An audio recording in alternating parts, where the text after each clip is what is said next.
Proportion. Proportion किसे कहते हैं? जब हम रेशियोज़ के दरमियान कंपैरिजन करते हैं तो इसे प्रोपोर्शन कहते हैं, और वो रेशियोज़ दो भी हो सकती हैं, दो से ज़्यादा भी हो सकती हैं। प्रोपोर्शन की क्या डेफिनेशन है? Proportion is the comparison between two और मोर देन टू रेशियोज़, यानी कि दो या दो से ज़्यादा रेशियोज़ के दरमियान कंपैरिजन को प्रोपोर्शन कहते हैं। प्रोपोर्शन की एक और डेफिनेशन है, it is the equivalence between two ratios. दो रेशियोज़ के दरमियान इक्विवेलेंस यानी कि इक्वालिटी को भी प्रोपोर्शन कहते हैं। प्रोपोर्शन को हम लोग कैसे लिखते हैं? इसको दो कोलन जो है इस तरीके से हम लगा कर लिखते हैं, या फिर इसको हम लोग इक्वल के साइन से भी लिखते हैं। इसलिए तो हम लोग इसको कहते हैं कि it is equivalence between two ratios. Proportion को जब भी हम लोग स्टडी करते हैं तो इसके अंदर इसके जो भी क्वेश्चंस होते हैं उसमें तीन जो है वैल्यूज़ ज़रूर गिवन होती हैं, और वो वैल्यूज़ कौन कौन सी हैं? एक है इसमें लेबर, दूसरा है टाइम, और तीसरी वैल्यू है प्रोडक्शन। लेबर कौन सी हो सकती है? जैसे कि लेबर जो है कोई मैन हो सकता है, कोई वर्कर हो सकता है, कोई मशीन हो सकती है, कोई रोबोट वगैरह हो सकता है। टाइम जो है ये डेज़ में गिवन हो सकता है, आवर्स में या फिर मिनट्स में। प्रोडक्शन किसे कहते हैं? जो भी आउटपुट होगी वो हमारे पास प्रोडक्शन होगी। प्रोपोर्शन में हम लोग टू टाइप्स के रिलेशनशिप को स्टडी करते हैं, यानी कि टू टाइप्स के इसमें रिलेशन होते हैं। एक है डायरेक्ट रिलेशन, दूसरा है इन्वर्स रिलेशन। डायरेक्ट रिलेशन किसे कहते हैं? कि जब एक चीज़ बढ़ती है तो इसके मुकाबले में दूसरी चीज़ भी बढ़ेगी, तो इसको हम बोलते हैं डायरेक्ट रिलेशन। जैसे कि अगर वर्कर्स ज़्यादा होंगे तो आपका जो काम है वो ज़्यादा जल्दी से हो जाएगा, यानी कि ज़्यादा काम आपका हो जाएगा, तो इसको हम बोलते हैं डायरेक्ट रिलेशन।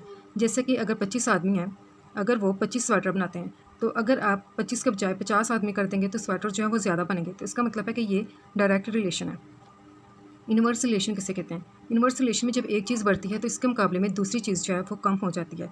जैसे कि अगर आपके पास 15 मज़दूर हों और वो जो है 3 घंटे में कोई काम कर सकते हैं, तो अगर आप लोग मज़दूर जो है वो कम कर दें, 10 कर दें, तो उन मज़दूर को काम करने के लिए ज़्यादा वक्त चाहिए होगा, तो इसको हम बोलते हैं इन्वर्स रिलेशन। जैसे कि क्वेश्चंस में लेबर, टाइम और प्रोडक्शन गिवन होता है, तो हमने यहाँ पर देखना है कि इनके दरमियान क्या रिलेशन बनता है। लेबर और टाइम के दरमियान हमेशा इन्वर्स रिलेशन होता है। लेबर का मतलब क्या है? यहाँ पर कोई भी वर्कर्स वगैरह, जैसे कि अगर आप मज़दूरों की तादाद, वर्कर्स की तादाद बढ़ा देंगे तो उस काम को मुकम्मल करने के लिए जो भी टाइम चाहिए होगा वो कम चाहिए होगा, तो इसका मतलब है लेबर ज़्यादा होंगे तो टाइम कम चाहिए होगा, और अगर लेबर कम होंगे तो फिर आपको टाइम ज़्यादा चाहिए होगा। तो इसलिए लेबर और जो टाइम है इसके दरमियान इन्वर्स रिलेशन है। लेबर और प्रोडक्शन के दरमियान क्या रिलेशनशिप है, क्या रिलेशन है? वो है डायरेक्ट। जैसे कि लेबर यानी कि वर्कर्स, अगर आप वर्कर्स को बढ़ा देंगे तो जो प्रोडक्शन है वो ज़्यादा हो जाएगी, यानी कि मज़दूर अगर ज़्यादा होंगे तो वो ज़्यादा स्वेटर बना देंगे। टाइम और प्रोडक्शन के दरमियान भी डायरेक्ट रिलेशन है। किस तरीके से? जैसे कि अगर आप जो है टाइम ज़्यादा देंगे तो इससे प्रोडक्शन जो है वो ज़्यादा बढ़ जाएगी। जैसे कि मज़दूर अगर 7 घंटे दिन में काम करते हैं, तो 7 के बजाय अगर वो 10 घंटे काम करना शुरू हो जाएँ, तो एक दिन में जितनी चीज़ें बनती होंगी उनकी जो प्रोडक्शन है वो भी ज़्यादा हो जाएगी। तो इसका मतलब है टाइम और प्रोडक्शन के दरमियान डायरेक्ट रिलेशन है। नेक्स्ट हमने प्रोपोर्शन के रिलेटेड क्वेश्चंस को सॉल्व करना है। Question number 1, if 20 man can prepare 10 office tables in a day, how many man are required to prepare 25 such office tables? यानी कि अगर 20 आदमी 10 ऑफिस टेबल्स को एक दिन में प्रिपेयर कर सकते हैं, तो फिर हमें कितने आदमी रिक्वायर्ड हैं जो कि 25 टेबल्स को एक दिन के अंदर प्रिपेयर कर सकें? तो यहाँ पर सबसे पहले हम लोग क्वेश्चन के अंदर देखेंगे लेबर कितनी है हमारे पास, टाइम क्या है और प्रोडक्शन कितनी है। इफ़ 20 मैन है, यानी मैन क्या है हमारे पास? लेबर। तो यहाँ पर हम लोग लिखेंगे लेबर, लेबर कितनी गिवन है? 20। Can prepare 10 office tables, 10 office tables क्या है? ये है हमारे पास है प्रोडक्शन। इधर हम लिखेंगे लेबर के साथ प्रोडक्शन की हेडिंग, और प्रोडक्शन के नीचे लिखेंगे 10 इन आ डे, यानी कि टाइम कितना है हमारे पास? एक दिन का टाइम है, और नीचे हम लोग लिख देंगे 1। How many man are required, man are required, man क्या है? लेबर, तो यहाँ पर नीचे लगा देंगे X, are required to prepare 25 such office tables, और कितने टेबल्स हमने प्रिपेयर करने हैं? 25, और वो भी टाइम क्या है? यानी कि एक दिन का ही है। अब इस इक्वेशन को हमने देखना है। अब जो चीज़ हमने मालूम करनी है वो क्या है? How many man are required, और मैन क्या है? यहाँ पर एक्स है। सपोज करें कि वो एक्स है वैल्यू, जिस भी गिवन वैल्यू के नीचे यहाँ पर एक्स होगा, तो यहाँ पर हम लोगों ने अब एरो जो है उसका निशान लगाना है। तो इसका जो एरो का निशान है वो आप नीचे से ऊपर की जानब भी लगा सकते हैं, और ऊपर से नीचे की जानब जो है वो भी आप लगा सकते हैं। अगर मैं इसको ऊपर से नीचे की जानब लगाता हूँ तो इसका मतलब है 20 पहले आपने लिखना है और एक्स को आपने बाद में लिखना है, यानी कि 20/x आपने लिखना है। अब जब आपने ये वाली वैल्यू लिख दी है तो इसको आपने बाकी दो वैल्यूज़ के साथ कंपेयर करना है। पहले इस वैल्यू को आपने इसके साथ कंपेयर करना है, प्रोडक्शन वाली के साथ, फिर इसको आपने टाइम के साथ कंपेयर करना है। जब इस वैल्यू को आपने टाइम के साथ कंपेयर करना है तो ये बीच वाली वैल्यू जो है उसको कंपेयर नहीं करना, और अगर इस वैल्यू को आपने इसके साथ कंपेयर करना है तो फिर इस वाली वैल्यू को नहीं देखना। तो यहाँ पर सबसे पहले हम लोग कंपेयर करते हैं लेबर को प्रोडक्शन के साथ। जैसे कि पहले हमने स्टडी किया था कि जो लेबर और प्रोडक्शन के दरमियान है वो रिलेशन किस टाइप का होता है। वो हमने देखा था कि लेबर और प्रोडक्शन के दरमियान रिलेशन कौन सा होता है, डायरेक्ट रिलेशन होता है। तो हमारे पास ये जो एरो जिस डायरेक्शन में लगा हुआ है, तो हमने जो लेबर और प्रोडक्शन के दरमियान डायरेक्ट रिलेशन होता है तो इसका एरो भी ऐसे ही लगा देना है।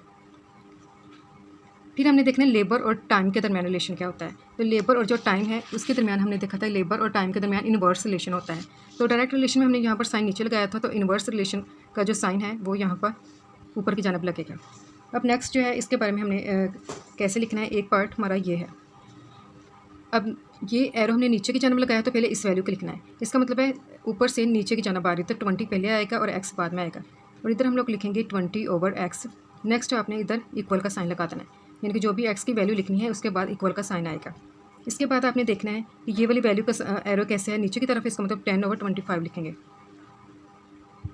और इधर मल्टीप्लाई का साइन लगाएंगे, और इसका नीचे से ऊपर की जानब है तो 1/1 लिखेंगे। इधर हम लोग इसको सॉल्व करते हैं तो ये 20/x इक्वल है 10 को 1 के साथ मल्टीप्लाई कर देंगे तो 10 ही आ जाएगा, 25 को 1 के साथ करेंगे तो 25 ही आ जाएगा हमारे पास।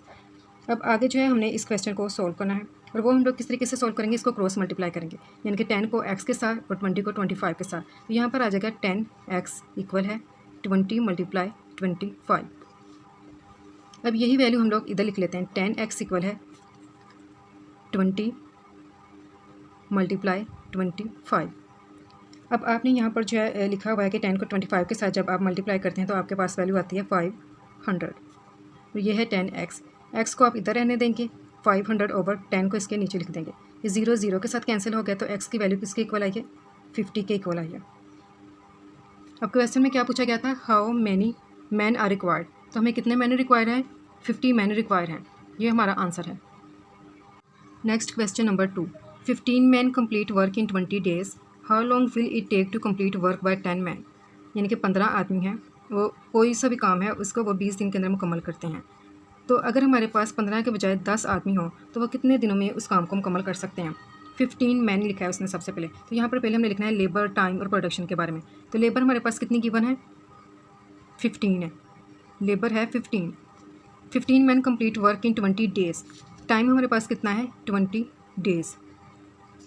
How long will it take to complete work by 10 man, और कितना हमें टाइम इसके लिए चाहिए होगा, इसके लिए हम लोग वैल्यू लिख देते हैं x। अब यहाँ पर इसका एरो जो है हम लोग जैसे मर्जी लगा सकते हैं। सपोज अगर मैं इसको ऐसे लगा देती हूँ ऊपर से नीचे की जानब। अब लेबर और जो टाइम है इसके दरमियान हमने रिलेशनशिप, पहले आपने एरो लगाना है x वाली वैल्यू का, उसके बाद में आपने x वाली वैल्यू को किसी दूसरी वैल्यू के साथ कंपेयर करना है जो इसके साथ वाली है। तो यहाँ पर हम लोग लेबर और टाइम जो है उसके दरमियान रिलेशन को देखेंगे। तो उस दिन जो वैल्यू थी इसके अंदर हमने देखा था कि लेबर और जो टाइम है इसके दरमियान रिलेशन क्या होता है, इनवर्स रिलेशन होता है। तो जब लेबर और टाइम के दरमियान इनवर्स रिलेशन है, यानी कि तो ये जो हमने इधर एरो लगाया था, तो इनवर्स रिलेशन होने की वजह से इसका एरो किस तरफ लगेगा, इससे अपोजिट डायरेक्शन में लगेगा, यानी कि इस डायरेक्शन में लगेगा। अब नेक्स्ट हमने इसको सोल्व करना है, पहले हमने x वाली वैल्यू को लिखना है। तो ये एरो ऊपर से नीचे की जानब है, तो यहाँ पर हम लोग लिखेंगे 20/x, और इसके फ़ौरन बाद हम लोग क्या करते हैं, यहाँ पर इक्वल का साइन लगा देते हैं। अब इसके बाद इसकी वैल्यू लिखनी है, तो इसका जो एरो है वो नीचे से ऊपर की जानब है, तो ये 10/15 आ जाएगा। अब नेक्स्ट हम लोगों ने जो है इसको क्रॉस मल्टीप्लाई करना है। जब हम लोग क्रॉस मल्टीप्लाई करते हैं तो हम लोग 10 को x के साथ मल्टीप्लाई करेंगे और 20 को 15 के साथ मल्टीप्लाई करेंगे। तो यहाँ पर हम लोग लिख देंगे 10x इक्वल है 20 × 15।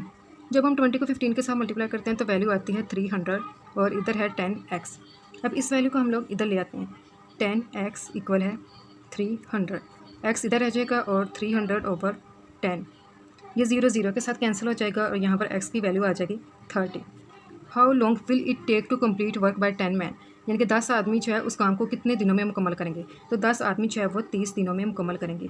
ये हमारे पास जो डेज थे हमने उसको फाइंड आउट कर लिया है। जब भी इस किस्म के क्वेश्चंस आए तो सबसे पहले हम लोगों ने लेबर, टाइम या फिर अगर प्रोडक्शन भी गिवन है उसका भी साथ लिख लेना है। तो पहले जिस वैल्यू को फाइंड आउट करना है उसका पहले एरो लगाना है। उसका एरो आप ऊपर से नीचे की जानब भी लगा सकते हैं और नीचे से ऊपर की जानब भी लगा सकते हैं, जिस भी डायरेक्शन में आपने लगाना है। तो यहाँ से स्टार्ट हो रहा है तो 20/x लिखेंगे, और अगर नीचे से आप ऊपर की जानब लगाते तो x/20 लिखना था। इसके बाद हमने जो साथ वाली वैल्यूज़ हैं उसके एरोज़ लगाने हैं, और वो कैसे लगाना है, हमने ये जो x वाली जो वैल्यूज़ थी इसको इसके साथ कंपेयर करते हुए लगाना है। और वो कैसे लगाना है, जैसे कि हमने देखना है कि जो लेबर और जो टाइम है इसके दरमियान क्या रिलेशन है। तो लेबर और जो टाइम था इसके दरमियान रिलेशन बनता था इनवर्स। तो इसको जब भी उसका रिलेशन इनवर्स होगा तो x वाली वैल्यू का अगर एरो नीचे की तरफ है तो इसका हम अपोजिट डायरेक्शन में लगा देंगे, अगर इसका ऊपर की जानब है तो इसका नीचे की जानब लगा देंगे। Question number 3, if 5 workers can paint a house in 2 hours, how long will it take 12 workers to paint same house. अगर 5 वर्कर्स हैं वो एक घर को 2 घंटे में पेंट कर सकते हैं, तो हमें जो है कितना टाइम लगेगा 12 वर्कर्स को कि वो उसी घर को पेंट करें। तो इसके लिए सबसे पहले हम लोग वैसे लिखेंगे लेबर को, टाइम को और इस तरह प्रोडक्शन को। इफ़ 5 वर्कर्स हैं हमारे पास, ये लेबर है, तो यहाँ पर हम लोग लेबर की हेडिंग देंगे और इसके नीचे लिख देंगे 5 can paint a house in 2 hours. Time कितना हमारे पास गिवन है, टाइम गिवन है यहाँ पर 2 hours. How long will it take 12 workers, इनके 12 वर्कर्स को कितना टाइम लगेगा उस कार को पेंट करने के लिए। तो जो जितना भी टाइम लगेगा उसको हमने सपोज कर लिया कि वो एक्स वैल्यू है। तो अब सबसे पहले हमने इसका एरो लगा दिया है ऐसे, ये जिस मर्जी डायरेक्शन में लगा सकते हैं। तो अब हम लोग लेबर और टाइम जो है उसको देखेंगे, क्योंकि लेबर के अंदर भी हमने एरो लगाना है। तो लेबर और जो टाइम है इसका क्या रिलेशन होता है, लेबर और टाइम का जो रिलेशन होता है वो इन्वर्स होता है। तो इसलिए जो लेबर का एरो है वो टाइम का जो एरो है उसकी अपोजिट डायरेक्शन में लगेगा। ये इस डायरेक्शन में है तो लेबर का एरो इस डायरेक्शन में यानी कि अपोजिट डायरेक्शन में लगेगा। अब इसे हम लोग सोल्व कर लेते हैं। ये एरो इस डायरेक्शन में है तो यहाँ पर 2/x आ जाएगा। 2/x इसके इक्वल आता है ये 12/15 के, 12/5 के, सॉरी 12/5 के। अब इसको हम लोग जो क्रॉस मल्टीप्लाई कर लेंगे, जब क्रॉस मल्टीप्लाई करेंगे तो 12x इक्वल आ जाएगा 2 को मल्टीप्लाई कर देंगे आप लोग यहाँ पर 2 है हमारे पास, 2 को आप लोग मल्टीप्लाई कर देंगे यहाँ पर किसके साथ, 5 के साथ। तो 2 × 5 आ जाएगा, 2 × 5 तो ये 10 आ गया। इधर है 12x, x हमारे पास इधर आ जाएगा, x = 10/12। तो जब 10 को हम लोग इस तरह 12 के साथ डिवाइड करते हैं तो इधर हमारे पास आंसर आता है 0.8। क्वेश्चन में हमने किस चीज़ को फाइंड करना था कि कितना टाइम लगेगा 12 वर्कर्स को उसी घर को पेंट करने के लिए, तो उन्हें 0.8 आवर्स टाइम लगेगा। ये इसका आंसर है।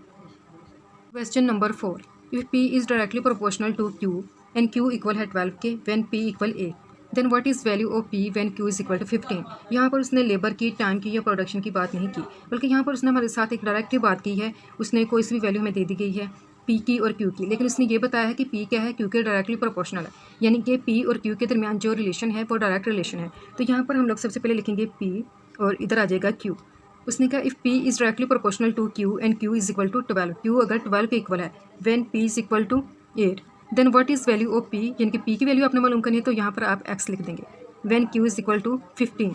अब उसने इसके एरो हम लोगों ने किस डायरेक्शन में लगाना है, जैसे कि इसका जो x वाली वैल्यू होगी उसका हम एरो जिस मर्जी डायरेक्शन में लगा सकते हैं। अगर हम इसको इस डायरेक्शन में लगा देते हैं तो Q का हमने किस डायरेक्शन में लगाना है उसने पहले हमें बता दिया। If P is directly proportional to Q, कि P और Q दोनों क्या है, डायरेक्टली प्रोपोर्शनल है, यानी कि इनके दरमियान जो रिलेशन है वो डायरेक्ट रिलेशन है। तो Q का एरो भी इसी डायरेक्शन में ही लगेगा क्योंकि ये इसके डायरेक्ट रिलेशन है इसके दरमियान। नेक्स्ट हम इसको किस तरीके से सॉल्व करेंगे, पहले हम लोगों ने x वाली वैल्यू को लिखना है। तो ये एरो इस डायरेक्शन में, तो ये इधर आ जाएगा 8/x इक्वल है 12/15। अब हमने इसको क्रॉस मल्टीप्लाई कर लेना है तो ये 12x आ जाएगा, 12x इक्वल होगा 8 × 15। जब आप 8 को 15 के साथ मल्टीप्लाई करते हैं तो आंसर हमारे पास आता है 120, और इधर हमने लिखना है 12x।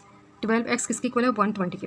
अब इसको हम इधर सॉल्व कर लेते हैं, 12x इक्वल है 120 के, तो x इधर आ जाएगा और 120/12 आ जाएगा। 12 1 = 12, तो x किसके इक्वल आ जाएगा, ये 1 है और ये 0 यानी कि 10 के इक्वल आ जाएगा। तो यहाँ पर ये जो x है जिसकी वैल्यू हमने मालूम करनी थी वो किसकी वैल्यू मालूम करनी थी, P की, यानी कि P हमारे पास किसके इक्वल आया है, यहाँ पर 10 के इक्वल आया है।